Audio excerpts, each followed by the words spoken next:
Welcome, ladies and gentlemen. I'm Peter Barker, reporting with McKinney Summer Musicals.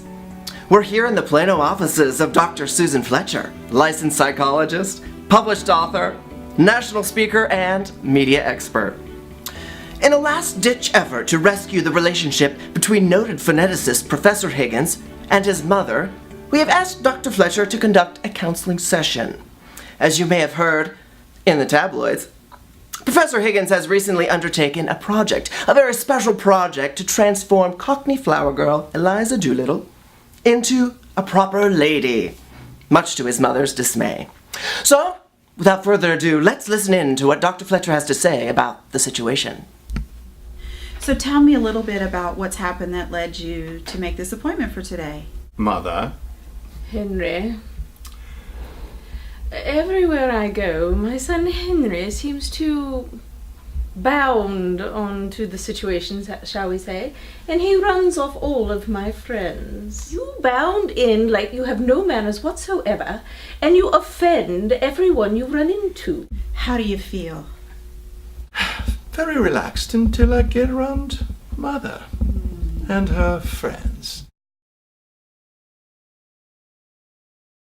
What is it we're not talking about? There's something else that I'm noticing we're not talking about yet. Henry, in his pursuit of linguistics, shall we say, has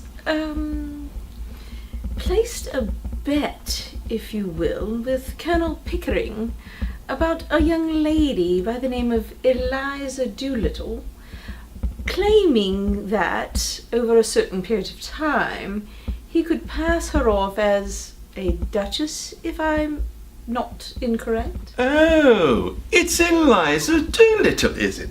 A smashing project she is. A simple gutter snipe, and Mother, we're just trying to prove the fact that someone who learns to use the King's English perfectly can be transformed from this worthless gutter snipe to, well, whatever she deems to be in her life. Do you see what I'm referring to? He's referring to another human being as a project, calling her a gutter snipe. And yet then again, Mother, you've always encouraged me to speak the truth with great honesty and great straightforwardness, and I believe I've done so. So tell me a little bit about how you actually learned about this Eliza Doolittle. There was no advanced warning whatsoever. He simply showed up at Ascot with Eliza Doolittle and Colonel Pickering in tow, surprising me, telling me that he was going to place Eliza in my box. And there she was, beautiful, well-dressed, like a beautiful Paris beauty, handling herself beautifully, until at one unfortunate moment. I believe he was referring to the point where she began what you referred to as new small talk. Well, yes. And then we moved forward to the race, at which point Eliza lost all control and began bellowing for a certain horse to move his rear end, shall we say. Suffice it to say, the event caused Lady Boxington to faint right where she stood. Lady Boxton faints if it goes above 30 degrees Celsius, Mother, really?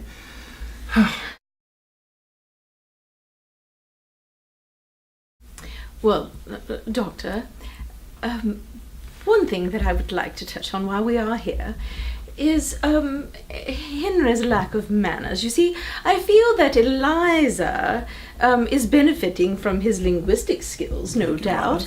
But that if it were not for Colonel Pickering, the poor dear would have no manners whatsoever. And she would continue to bellow as though my son does whenever he enters a room. Mother, I can't imagine what you're talking about. It can't happen overnight, Mother, and sometimes it takes just a little bit of, well, encouragement, of course. Encouragement such as, refraining from providing the poor dear with sustenance? Exactly. Training, Mother. Training. Starvation, dear, not training. Some sort of counterfeit trickery rather than true science. Mother, comparing me to Zoltan. What an insult. I think I'm done. But Henry, dear. I think I'm done, Mother. Will Henry ever see the error of his ways? Will Mrs. Higgins forgive her son and let him sit in her box at Ascot? Does the rain in Spain really stay mainly in the plain? For the answers to these and other tantalizing questions, buy your tickets now to see My Fair Lady, July 7th through 15th at McKinney Boyd High School Theater.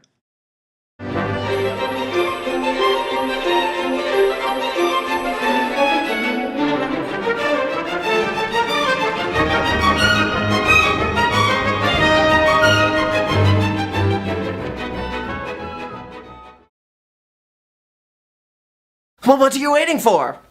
Buy those tickets.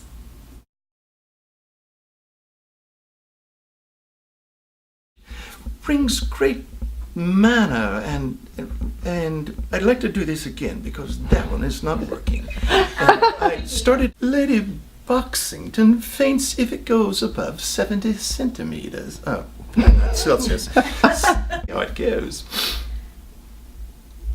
So let me ask you a question. I'll wait for him. Can it be done? This is much dismayed at her.